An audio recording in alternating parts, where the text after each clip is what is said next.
It's wonderful to be here with you all. Large language models get the hype. This is certainly true.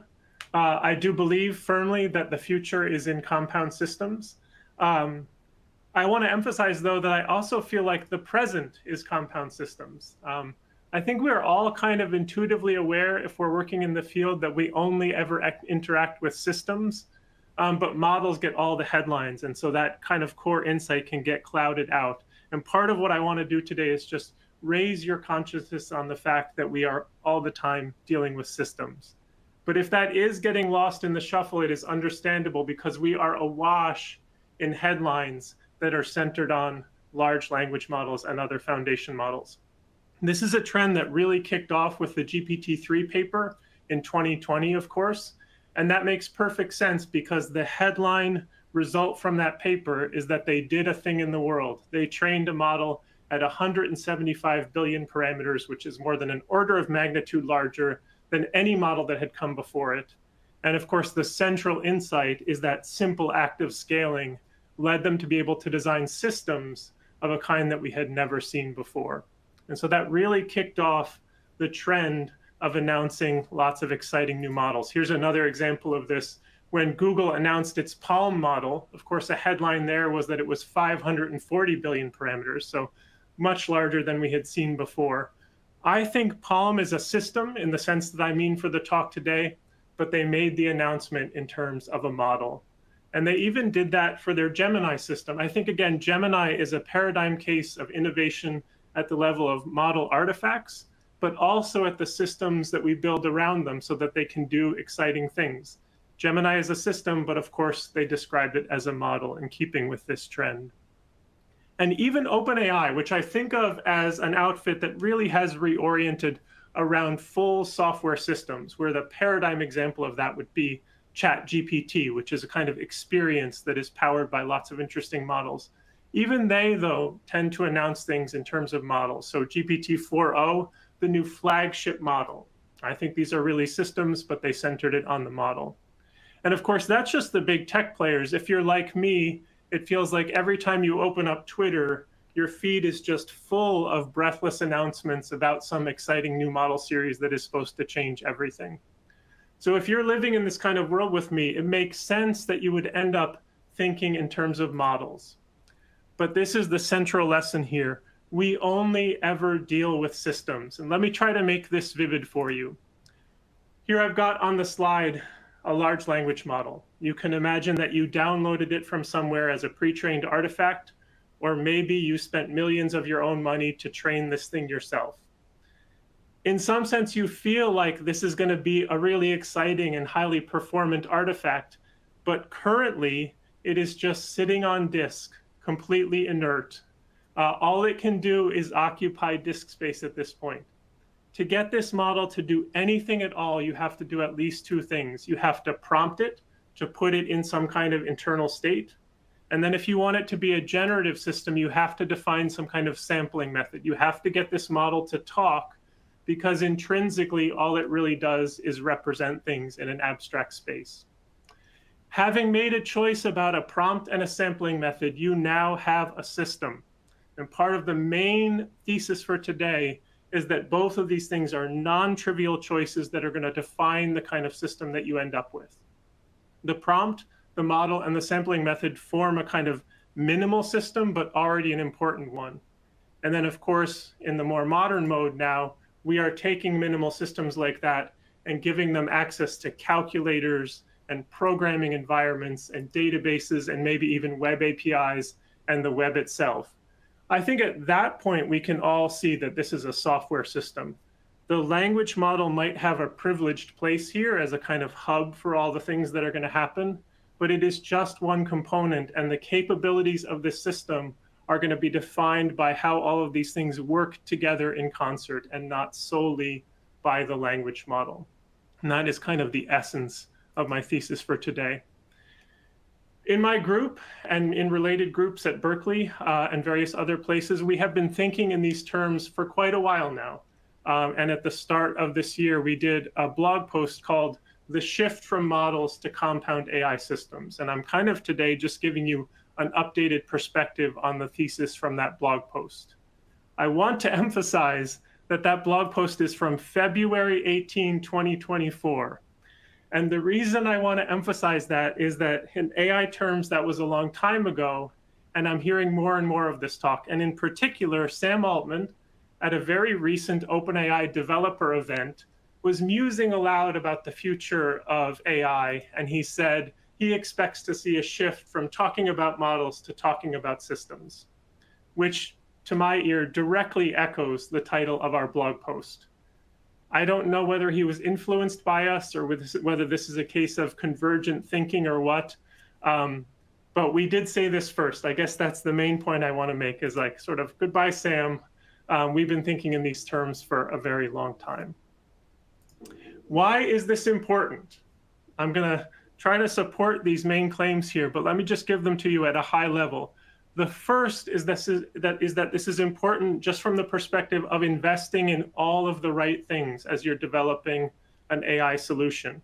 Here's an analogy. When you design a system in this mode, you are doing something analogous to designing a Formula One race car. And I think we all can recognize that an F1 race car is much more than just its engine.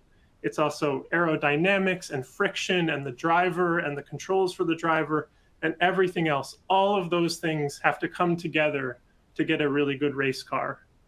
And too often in AI, we are behaving like F1 race car designers who focus obsessively on the engine. And I don't know much about F1 racing, but I'm confident that if all you ever did was think about the engine for this car, you would not end up with a good race car. And just by the way here, you can probably tell that I generated these images using ChatGPT. And it was sort of funny. I had trouble prompting it to get me to just show me a picture of an F1 engine. It kept putting wheels on the engine. So it would produce pictures like this. And I decided that this is almost a kind of comical embodiment of the thing that I'm worried about today, is that we're trying to design F1 race cars, and we end up doing that by putting wheels on the engine. Do not do this. It's not going to lead to a good overall system. You've got to think in these terms. Here's another important point. Building the best system for your goals and constraints is almost certainly going to emphasize system components. And I maintain that, for example, a small model that is embedded in a smart system is always going to be better than a big model embedded in a simplistic system. I think this is true even if you're just shooting for raw accuracy or performance in some sense, but it is absolutely true if you also care about things like cost and latency and safety and privacy. Once those considerations come in, you're going to be thinking about a system that can offer you all of those guarantees. And therefore, and in that context, a small model might be the only choice that you could make, especially if cost is a consideration. And then finally, we could expand the purview out a little bit here and just think about safety and regulation. I'm going to talk about this at the end of the talk today. A lot of discussion in these areas has been focused on model artifacts. And I think that is simply a mistake. I think we need to think about regulating entire systems. Not just models. I think if we focus on the models, we're inevitably going to let some really dangerous stuff through and also end up over-regulating things that could actually be just very productive. But if we think in terms of systems, I think we have a better chance of getting these things right. So let's dive in a bit now to the system components. And I'm going to stick with the simplest ones for today because I actually think those are the most consequential, especially in this era of in-context learning. But let's start with the one that seems on the surface to be the simplest of all. This is the method that you're going to use for sampling when you want your model to generate. Here is that minimal system here. I imagine that you've got a prompt that came in, and now we're going to think about getting this model to talk. And of course, there are lots of methods. We could do greedy decoding. That would be just where we decide that we're going to generate the most probable next token, conditional on what has come in so far. We think of that as a kind of default for generation, but there is no sense in which it is the privileged method here. It is just one choice among many. We could also think about top P. This would be where we're sampling tokens from the most probable tokens according to the distribution for the model. We could also do something like beam search, which would be a more exploratory method. We could think about insisting on token diversity for these generations. That's an even higher level ideal that we could impose. And we could even go so far as insisting that the things we generate conform to being valid JSON, a very high level consideration in play here. And that is just the tip of the iceberg. And in fact, if you start to look around in this literature, you find it's a space that's full of innovative ideas. I won't have time to go through these in detail, but a lot of these methods are doing things like making use of the gradients to get much more information about the forward-backward flow in the model. A lot of them are focused on that question of how we could ensure that the generated output conforms to a high-level grammar, like for a logic or a computer programming environment. Here's a really nice paper that tries to do that efficiently and also offers an overview of lots of prior methods that have tried to ensure model generations conform to the specification of computer code and things like that. And here's a really recent paper that is actually adding parameters to the model to try to adaptively find a good temperature so that the model is creative or constrained depending on the task that you want it to solve at any given moment. A really innovative way to think about sampling. And if you'll permit me one step further, we could expand out what we mean by sampling for generation and really get into things that are going to look like creative exploration. I've put this under the heading of majority completion strategies. This is a simple instance of a pattern that we're seeing a lot now in technology and in research. Imagine you've got a prompt that has some really hard reasoning task in it. Now, you could ask the model to simply generate the answer in one step, but that might be too difficult. What you might want to do instead is have it generate some reasoning path and then produce an answer. But you could do that by sampling multiple reasoning paths, and different reasoning paths might lead to different answers. So if I do this a bunch of different times, I get a distribution over the answers. And I might then say that the actual generated output in this context is going to be the answer that was the most common outcome given all the diverse reasoning paths. So that's a way of letting the model explore and do some reasoning in generation before you insist on it producing a final answer. Now, this isn't strictly speaking just a sampling strategy, but we might trick the user a little bit and hide from them all of those intermediate steps so that it looks like we have simply sampled an answer over here on the right for their input. And that's just one simple instance of the many things that you could do as you had reasoning paths lead to other answers, lead to other reasoning paths, and so forth and so on before finally producing the answer at the end. So that's the tip of the iceberg, I think, still, even though that's a pretty rich array of ideas. This is the essence of this, though. There is no one true sampling method for your model. This is a highly consequential step. In some sense, you are making the model speak, which it does not really do intrinsically. And the choice that you make here is going to be highly consequential for the overall system that you design. I think I'm emphasizing this because we too often don't consider the sampling method, even though you can see that it really matters for the behavior of the overall system. And it's going to interact in complex ways with the language model that you've chosen as your basis. So that's sampling. Let's think now about prompting.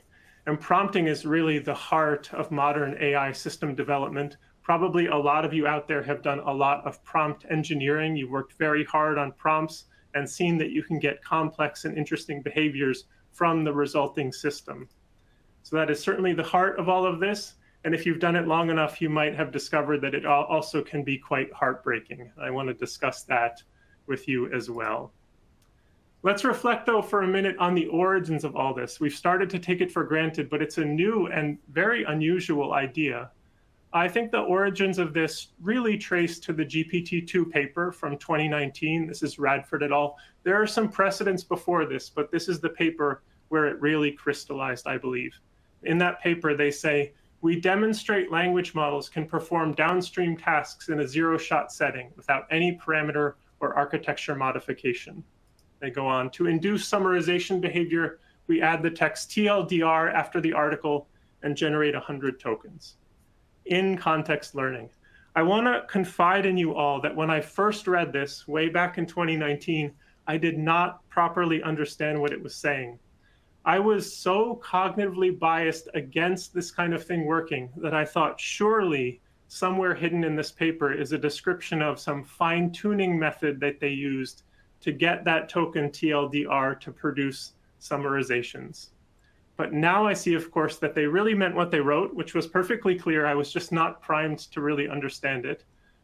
That simply by relying on this language model to do in-context learning, they could get it to summarize. Really amazing. And in that paper, they also tried translation, question answering, text completion, and reading comprehension. Performance is variable across them, but mostly they can get signal, and it really is a kind of striking exploration of this idea. We now take it for granted, but at the time, at least for me, it was very surprising.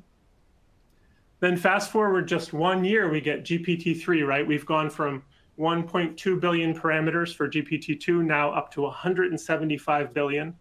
And the GPT-3 paper is an incredible exploration of what that scaling leads to. It's full of cases where they do successful, complex in-context learning. And here's an example of that.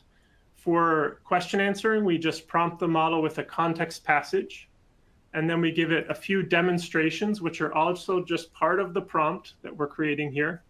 And that prompt is meant to show it that we want the behavior to be that the answer is a substring of the context passage. We maybe provide a few of those, and then we give our target question. And the major discovery is, in context, the model can learn to imitate that behavior and answer questions as substrings of the passage. Really striking behavior. And the paper really already identifies a kind of general pattern for this, where we're going to have some context or instructions. Then we'll have some list of demonstrations that further exemplify the behavior that we want to see. And then finally, a target down here. And they apply this template to lots of different tasks, from QA to reading comprehension to machine translation. Here's a quick example. I could say, please unscramble the letters into a word and write that word as my instruction or context. Give a few demonstrations. And then at least at the time of GPT-3, maybe I would get something that was at least close to the behavior that I wanted to see, and so forth and so on. So already a template for building systems in this modern mode. It's very exciting, but as I said, if you have done some work with prompting models, you have already seen that there can be a real dark side to all of this.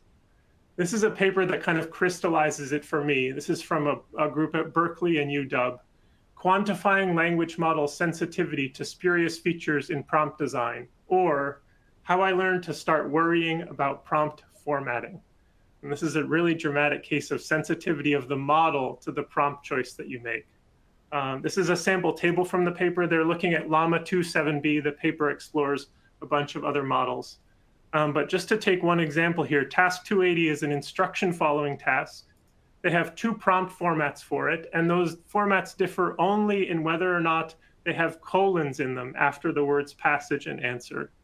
And that minor change leads to an 80-point difference in the performance of one and the same language model. And that pattern is repeated across lots of tasks in this paper. This kind of shows you that with the wrong prompting strategy, you could make any model look arbitrarily bad. But the essence of this for today is that I think it shows that it just doesn't make sense to ask what it means to evaluate this model in the context of these tasks. The only way to make sense of this question is to ask how the model paired with a prompting strategy is going to do, and think in those terms. And that is already systems thinking. So get rid of that question and think right away in terms of systems. You should be asking yourself, what is the optimal prompt model combination given whatever goals you have? And let me just tell you a few more stories about this. I'm going to kind of go up at a higher and higher level, starting with with chain of thought. This is a lovely paper called Echo Prompt. It's an empirical exploration of different strategies for doing that classic let's think by step chain of thought reasoning. And here's a sample table from the paper. You can see that they've just got different variants of that phrasing. Let's repeat the question, let's reiterate the question, and so forth and so on. And this is a glimpse of the results, which show wide variation in terms of the performance of the model based on how we frame the chain of thought reasoning step. This is for Code DaVinci 2, which is an older model, but again, I think this reproduces for newer models. And it shows that it just doesn't make sense to ask this question. If you asked, what does it mean to evaluate this as a model, even just for chain of thought, you already find that you have to be thinking in terms of model prompt combinations, or in this case, model chain of thought combinations. And again, that is systems level thinking, not model level thinking. And I think that's just going to bring so much clarity to your own development cycles. So get rid of that question. And let's go up one step even further here. This is a nice tweet that I saw. This person just observes, fun fact, I realized I was still using old GPT-4 for tool calling in part of an agent, updated to 4.0 and immediately broke stuff. I think if you've been in this business long enough, you have seen this happen yourselves. And this nice response tweet says, had the same exact experience where going from 3.5 to 4.0 mini triggered a fresh prompt engineering exercise as if it's a new project. I think this is showing that the model and the prompt are inextricably linked. We write these prompts in English, but in fact, they are more like an effort to communicate with this sort of alien creature, the language model. And we can deceive ourselves by thinking that our understanding is going to translate directly into the performance of the system. We would like to get away from this, but I think the first step toward that is thinking about these two things as inextricably linked. And by the way, a fun fact here, which Petra pointed out to me, I didn't know this at the time of quoting this tweet, but this tweeter here is an alum of my natural language understanding course. And so maybe it's not surprising also that they are a fan, as you can see here, of DSPy, the programming library. One more final story about this. You might have seen that people found the Apple Intelligence prompts. These are in system files that ship with the OS. And the prompts are fascinating to read because you can kind of glimpse the development cycles that they had to go through to get the Apple Intelligence models to behave in the intended way. They're full of things that are kind of like special pleading with the model to do what they want and so forth. You can tell that these prompts are very tightly knit to the models that they shipped. And again, that makes me want to take the perspective that even though they're in English, they are much more like compiled binaries, which are meant to be paired with a particular model. That is, again, systems thinking. And I think it shows that these things are really interacting in tightly knit ways to deliver the performance that we want. And we can't really separate the prompt as a system component from the model as a system component. And this is a kind of a funny thing to reflect on, and this does lead us to the DSPy library that we've been trying to promote with people and get lots of people to work on. It's a funny moment because some of the core lessons of artificial intelligence seem to have been forgotten. So let's just step back and reflect on this. Throughout AI, we've been successful in part because we have adopted these lessons: modular system design, data-driven optimization, and generic architectures. These are kind of the essence of what made us be able to move so fast, especially in the deep learning era leading up to all of these exciting large language models. And I think these time-tested lessons got nicely embodied in libraries like Torch and Theano and Chainer, and especially PyTorch. Those things embodied these concepts and helps us be able to move more quickly as a result. So I wish these things would carry forward, but the current moment is actually kind of funny. In the current moment, we do a lot of prompt templates, manual adjustments to prompts, and we get complete model dependence, as you just saw in those preceding stories, where the prompting strategy, iterated on over time by hand, ends up very tightly knit to whatever model we happen to be working with. And this is kind of tragic for me because these time-tested lessons have taken us so far, and it's surprising that we seem to have forgotten them as we entered this new mode of AI system development. And that does bring us to DSPy. DSPy is a model, is a programming library for moving away from prompt engineering and toward language model programming. And this is a way of really honoring this insight that when you have a prompt, a language model, and a sampling strategy, you have designed a software system. And we would like, in essence, to bring the core insights of artificial intelligence and also software engineering to this new mode of AI system development. If you haven't seen DSPy before, let me just give you a quick sense for how it works. At the top here, I've got some code that sets up some high-level tools that are going to define the system. For this example, I've got Turbo as my model. I've got an index of Wikipedia, and I could have other tools at my disposal there if I wanted. Those will be set up at a high level. And then this here on the left, DSPy.predict question to answer, is a minimal system in DSPy for doing basic question answering. That's all it takes is one line. What happens under the hood when I actually use that system is that it gets compiled down into an actual prompt to a language model, of course, because that's how we communicate with these language models. But you can see here that there's a real difference between the code that I wrote and the thing that gets compiled down. The thing that I actually prompt the language model with is very tightly knit to the particulars of that language model and could look different depending on the tools that I had set up at the top here. So we've abstracted away, we've removed some of that model dependence that I was worried about before. That's a very simple program. I could also write a much more complex one. This is a program for doing multi-hop question answering, where I might want to gather evidence from a bunch of different passages in order to answer a question. As you can see here, it is mostly Python code. It's also adhering very tightly to the design principles of PyTorch. And it's meant to allow you to freely express in code the kind of system that you want to develop. And then the really nice aspect of all of this, in addition to these design principles, is that as a final step, I could optimize this program.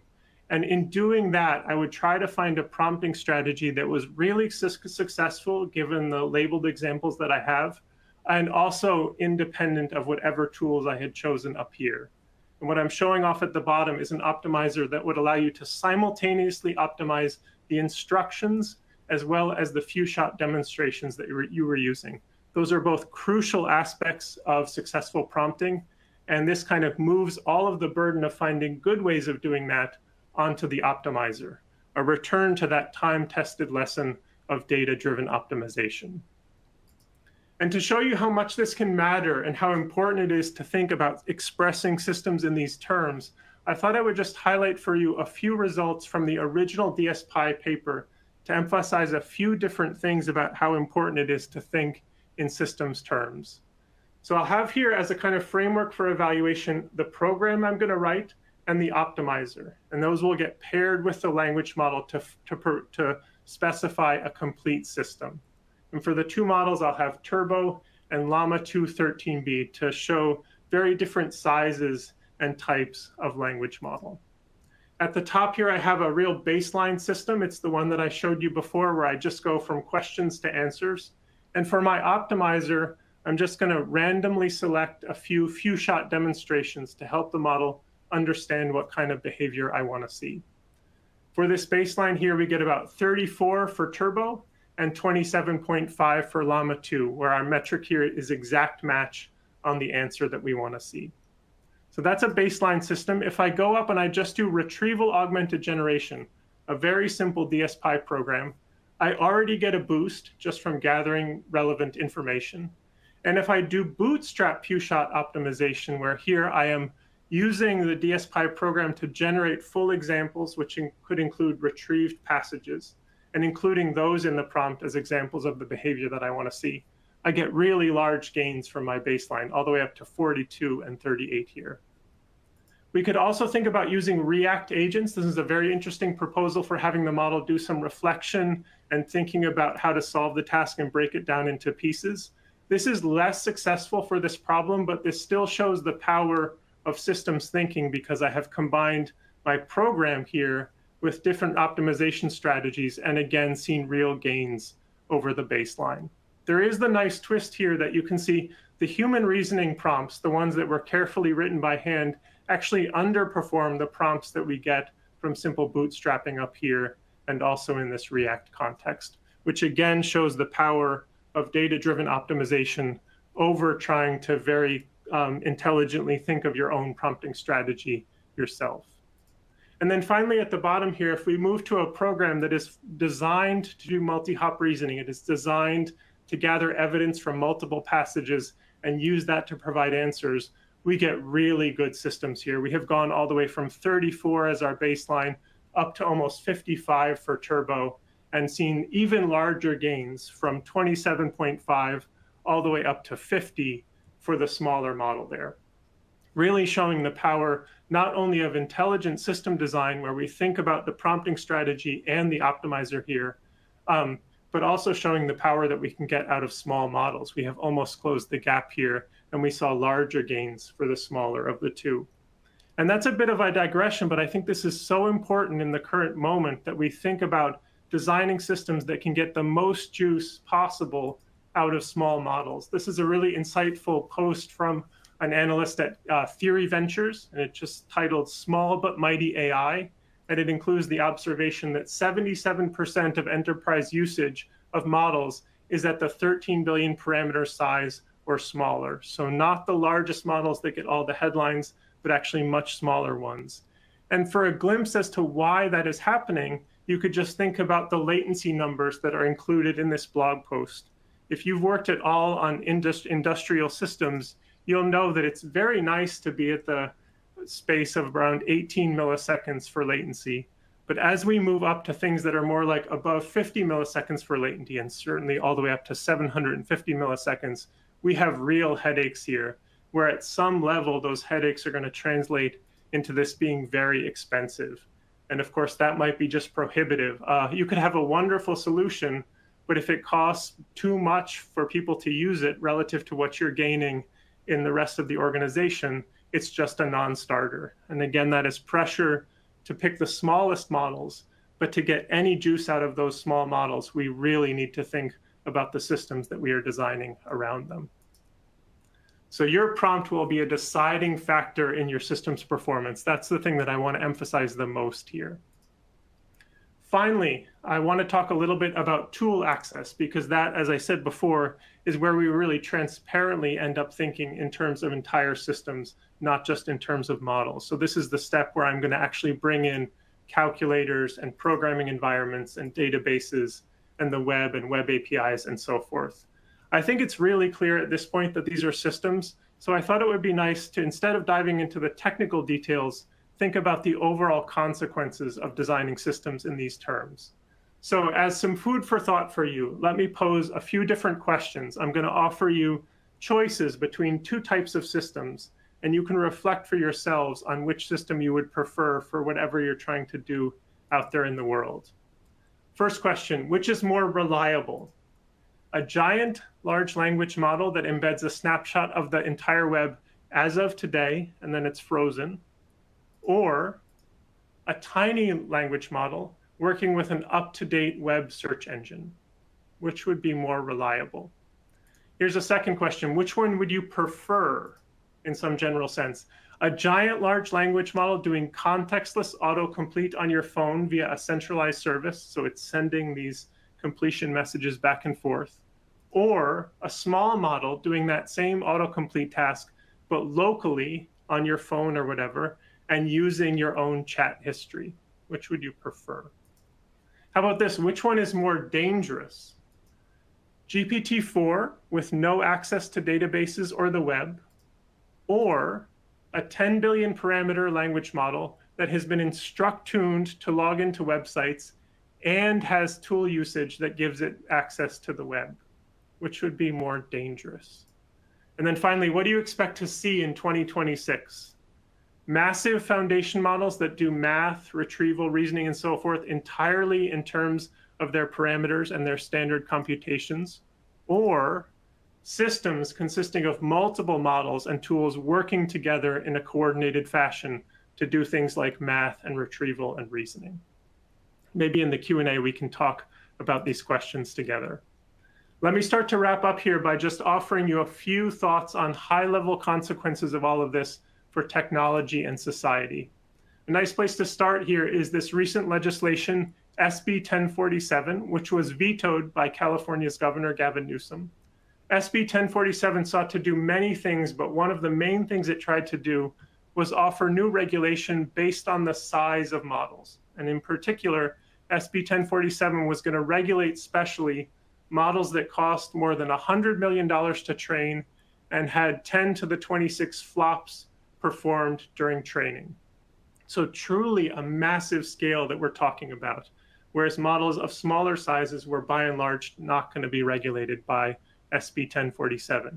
Newsom vetoed this, and the rationale that he offered is really interesting. He notes that smaller specialized models may emerge as equally or even more dangerous than models that were targeted by the legislation.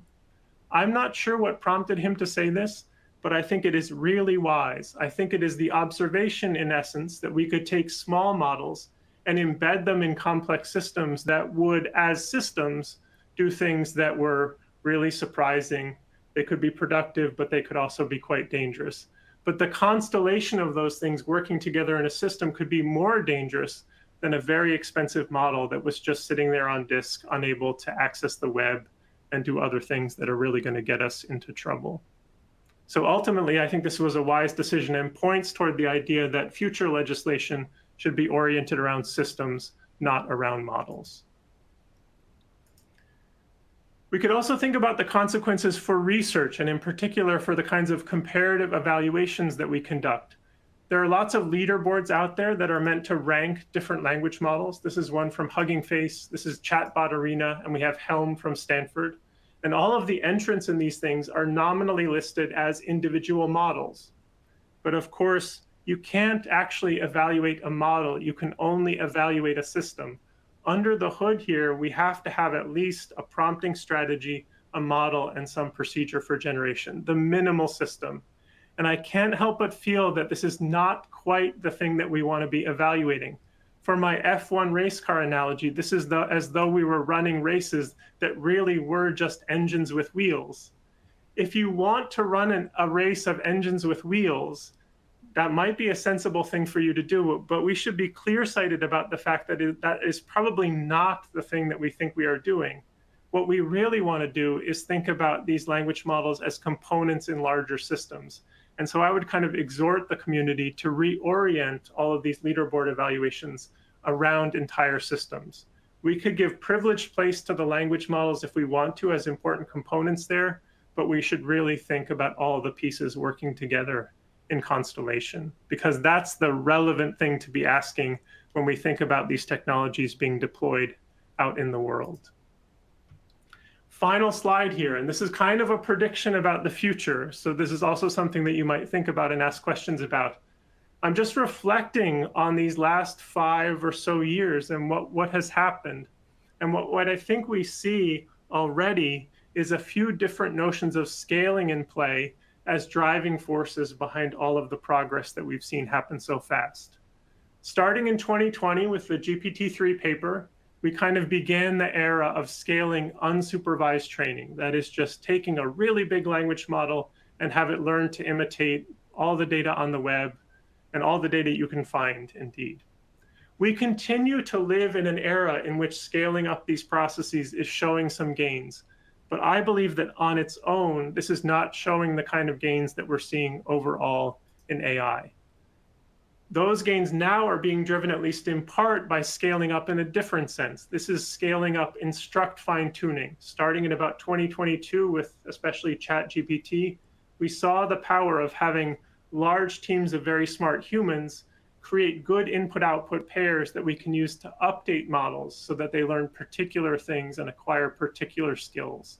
And again, we continue to live in an era in which scaling these things up is leading to gains. But I think we see also that it's not a silver bullet.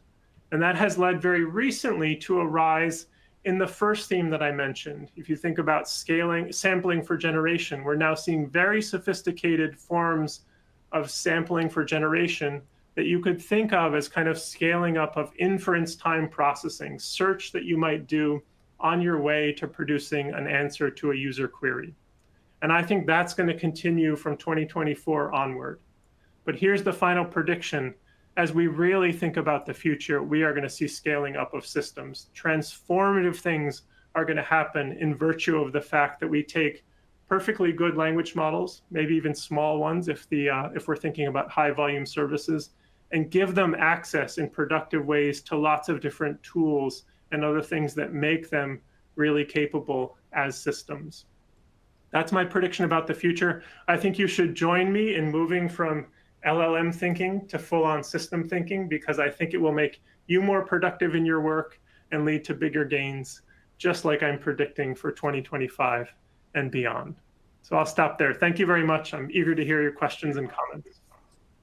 Thank you so much, Chris. Amazing, so wonderful to hear from you again. Like always, learn so much.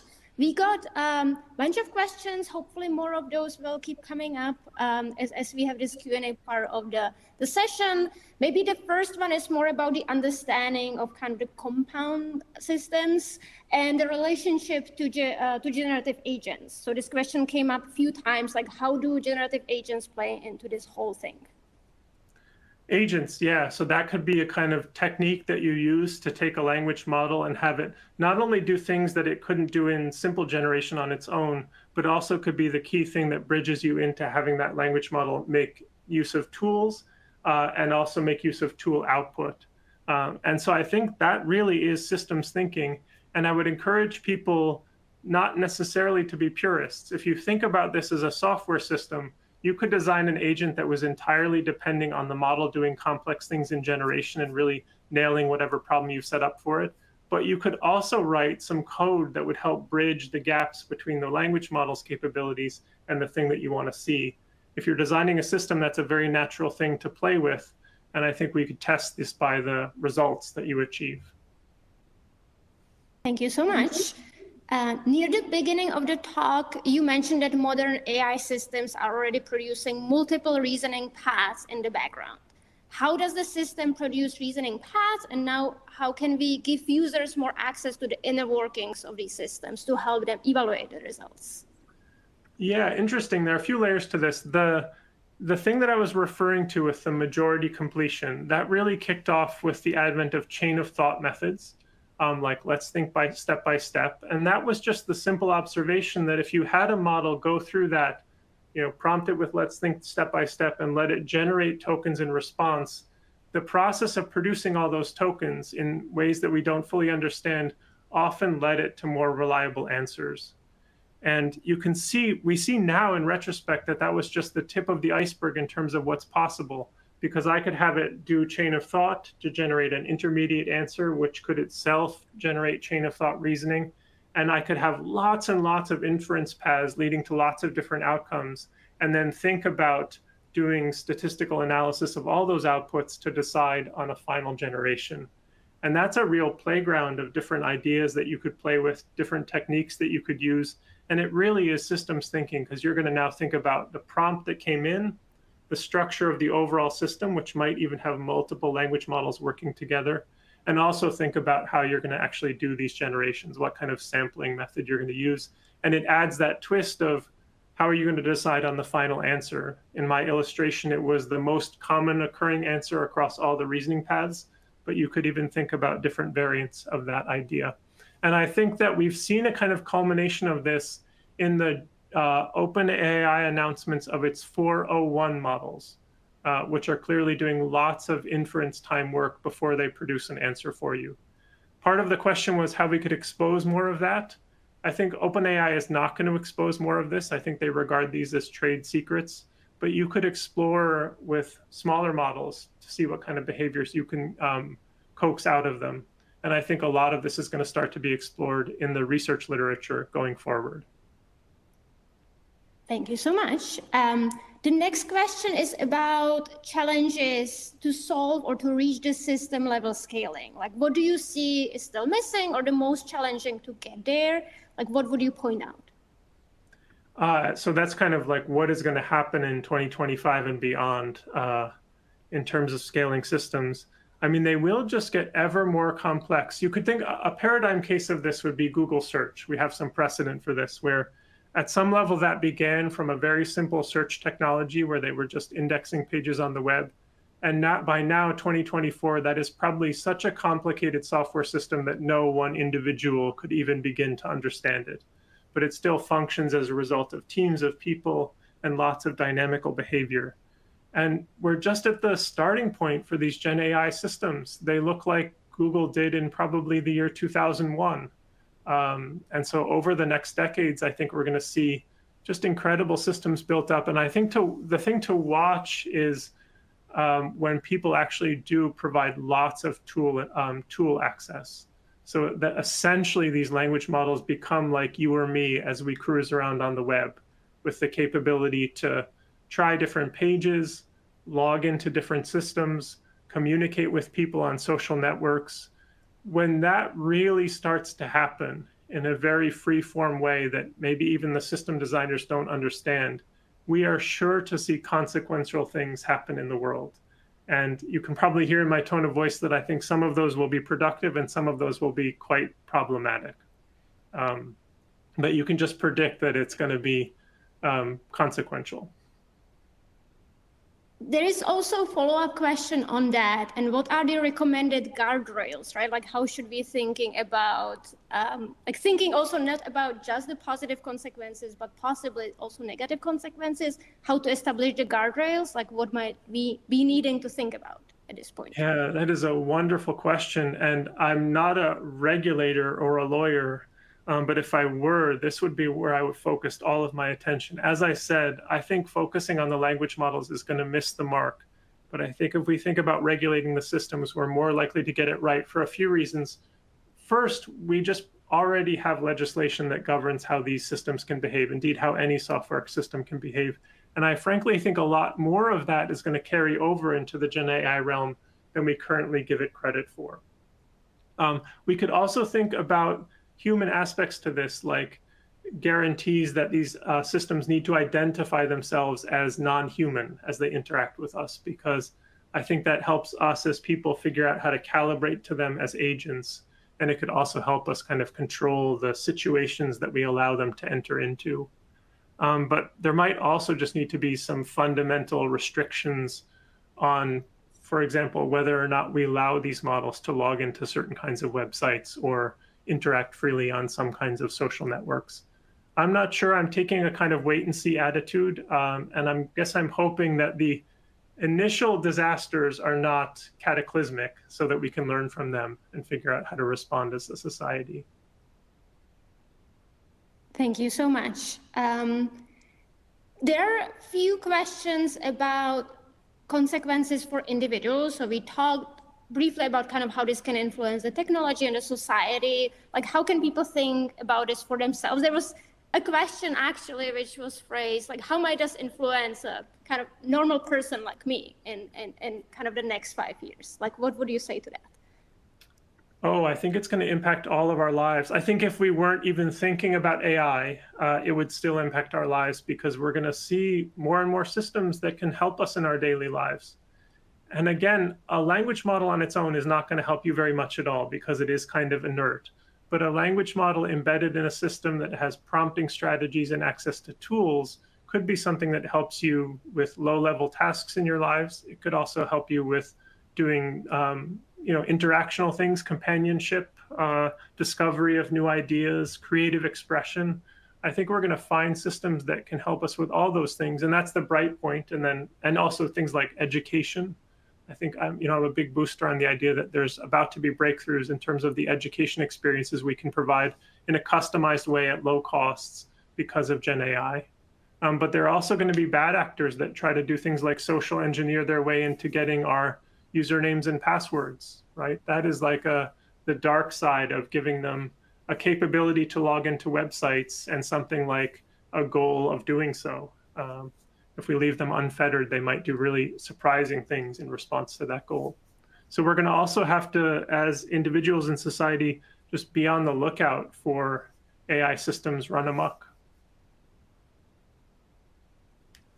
There are a couple of directions people are like asking about, like how they can learn more about this. So one of the groups of people, at least I'm seeing, is very technical. So like they are trying to learn more about kind of DSPy and like kind of what you are recommending here. The other part is like leaders and business leaders, and they are not sure kind of like how to grasp this, what this could mean for the businesses and kind of leadership thinking.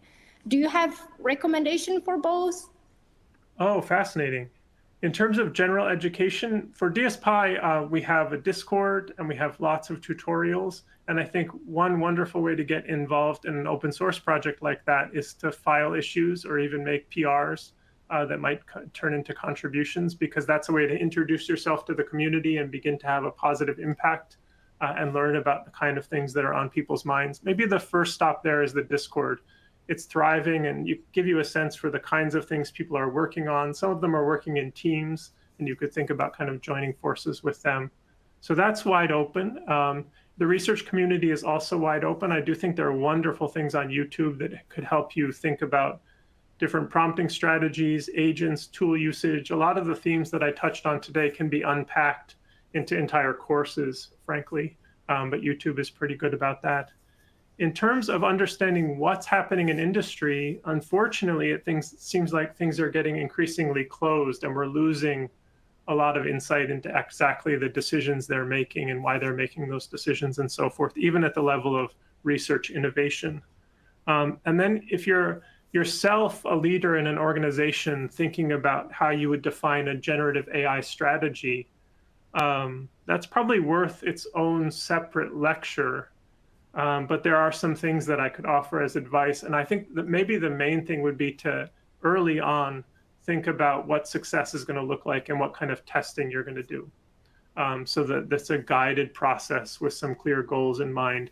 And then you could think about designing a system that balances the thing you're trying to achieve against the known risks of deploying a system in the current era.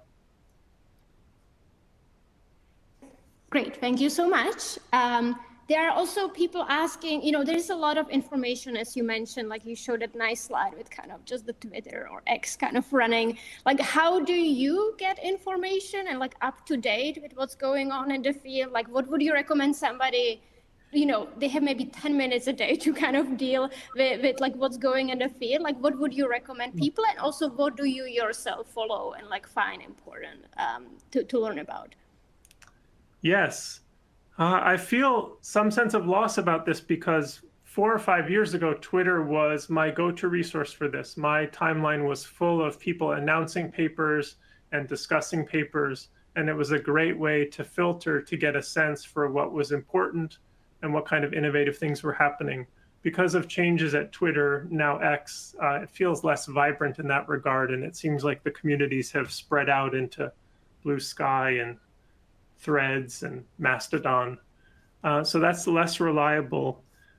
One nice thing about this is kind of meta, but with the rise of generative AI and in particular systems that can do retrieval augmented generation into research papers, you can often begin to get a sense for an area by simply typing a common sense question like, what is deep learning or what is chain of thought into some search engines like ChatGPT, which does search functions now. I saw that there's a new tool from Semantic Scholar at the Allen Institute that does this. And I think that could be very productive in terms of getting a sense for what's happening in the literature and where to begin in terms of papers to check out and so forth. NLP is kind of easy for this because it's a very organized community in terms of its literature. If you go to the ACL anthology, that pretty much includes every NLP paper, and you could use those search functions together with citation information to get a sense in a given area for what's most influential and what the latest things are.